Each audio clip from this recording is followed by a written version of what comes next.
কোনো পক্ষপাতিত্ব নয়, কারো প্রতিপক্ষ নয়, খামে ভরা নয়, ঘামে ভেজা খবর জানতে সজাগ থাকুন, নজরে রাখুন এমএমসি ডিজিটাল নিউজ। নমস্কার, আপনারা দেখছেন এমএমসি ডিজিটাল নিউজ। এখন বিজেপি কর্মী আক্রান্তের ঘটনায় বীজপুর পুলিশের তৎপরতার কথা ছবি তুলে ধরছি। বুধবার রাতে হালিশহর চিত্তরঞ্জন কলোনিতে এক বিজেপি কর্মী আক্রান্ত হন। অভিযোগের তীর তৃণমূলের বিরুদ্ধে। আহত ওই বিজেপি কর্মী রাজু দে বর্তমানে কল্যাণীর এইমসে চিকিৎসাধীন। তার মাথায় 28টি সেলাই পড়েছে। এই ঘটনা ঘিরে বিজেপি তৃণমূলের চাপানুতোর শুরু হয়। বিজেপির অভিযোগ ছিল ওই দুষ্কৃতীরা তৃণমূল আশ্রিত। পাল্টা তৃণমূল দাবি করে এটি বিজেপির গোষ্ঠী কলহের পরিণতি।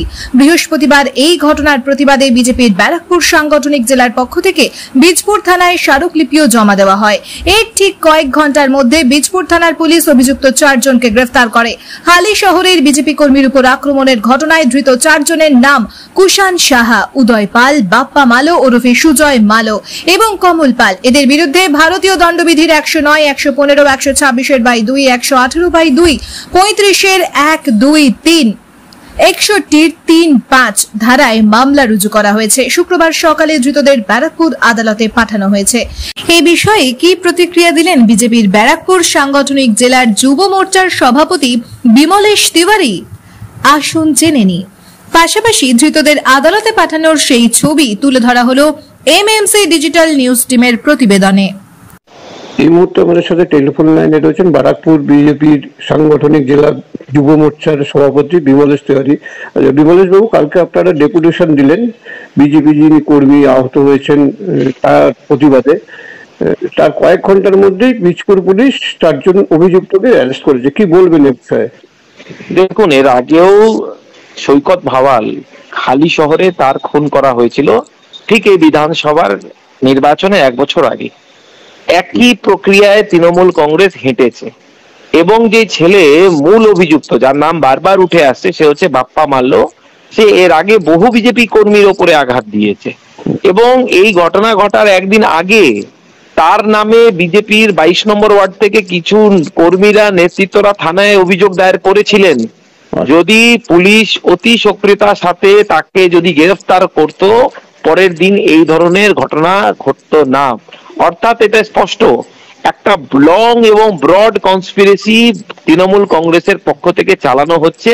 কেবলমাত্র আইবসের জন্য পুলিশ প্রশাসন ও তার 4 জনকে গ্রেফতার করেছে। আমরা আর এই পুলিশ প্রশাসনের উপরে ভরসা করছি না। আমরা জানি যেভাবে সৈকত ভাওয়ালের খুনের পর আসামিরা আজকে কোনো সাজা পায়নি, এটারও কোনো সাজা হবে না। কারণ পুলিশের নাকের ডগায় সমস্ত ঘটনা ঘটে। পুলিশ জানে কোথায় কি হবে। পুলিশের সামনে বিজেপি কর্মীদের মারা হয়, পুলিশ হাতে হাত রেখে তৃণমূল কংগ্রেসের কর্মী হিসাবে পুলিশ নিজে কাজ করে। অর্থাৎ এই পুলিশ প্রশাসনের কোনো ভরসা নেই। আমরা, আমাদের নেতৃত্বরা ঠিক করবেন আমরা পরবর্তী পদক্ষেপ কি করব। তাহলে বলতে চাইছেন বীজপুর পুলিশ যে তৎপরতা দেখালো সেটা লোক দেখানো কেবলমাত্র তৃণমূল। আপনি বলেন না, গতকালকে পুলিশের সামনে একটা বাস থেকে গেরুয়া ধ্বজ একটা খুলে দেওয়া হয়েছে। গেরুয়া ধ্বজ নিয়ে মৌলালি ওখান থেকে যাওয়া যাবে না। পুলিশ তো এখানে দাঁড়িয়ে ছিল, কি করলো? এখন অব্দি মমতা ব্যানার্জি বা এখানকার যিনি পুলিশ মন্ত্রী তার কি এখন পদক্ষেপ আছে? সেখানকার স্থানীয় বিধায়ক বা নেতৃত্বদের কি পদক্ষেপ আছে? কারোর কোনো পদক্ষেপ নেই। এই বাংলা হচ্ছে এমনই একটা পরিস্থিতিতে চলে গেছে। আরজি করে ডাক্তারের ধর্ষণের পর যে লাশ সব থেকে আগে পুড়িয়ে দিল, তাকে এখানে চেয়ারম্যান করে দেওয়া হয়। অর্থাৎ যে যত বেশি ঘটনা ঘটাবে, যত বেশি তোলাবাজি করবে, যত বেশি সন্ত্রাস ছড়াবে, তৃণমূল কংগ্রেসের সে রোল মডেল হয়ে দাঁড়াবে। বীজপুরে যারা সন্ত্রাস করাচ্ছেন, দেখবেন এই নির্বাচনে তারা রোল মডেল হয়ে তৃণমূল কংগ্রেসের প্রতিনিধিত্ব এই বাংলার জন্য করবেন। আপনাদের পরবর্তী পদক্ষেপ কিছু আছে? দেখুন, আমাদের দল একটা ওয়ান ম্যান আর্মি পার্টি না। আমি যুব সভাপতি হিসাবে একা কিছু বলতে পারি না। নিশ্চিতভাবে আমাদের নেতৃত্বরা রয়েছেন, যেমন আদেশ নির্দেশ আসবে আমরা দলের সৈনিক মতন আমরা সেই কাজ পালন করব।